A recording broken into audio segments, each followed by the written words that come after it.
Race consciousness is defined as providing benefits to disadvantaged groups in order to compensate for past or current inequalities, so that they may be on equal footing with all. Essentially, this approach not only mandates equality of opportunity, but expects equality of outcome for women and minorities.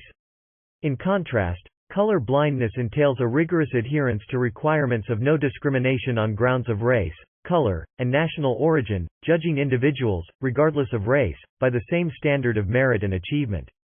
A color-blind approach to racial sensitivity is significantly ignorant of the racial and structural divisions that do in fact remain in society.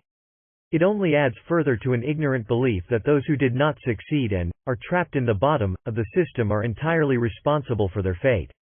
Although color blindness may sound like the ideal in theory, in practice it perpetuates indifference to racial inequalities, and therefore does not produce color-neutral results.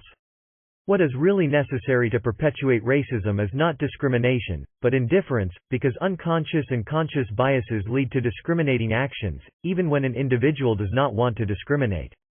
Color blindness has blinded American society to systems of racial injustice. The truth of the matter is that racial differences will always persist and no color-blind policy can get around such conscious differences.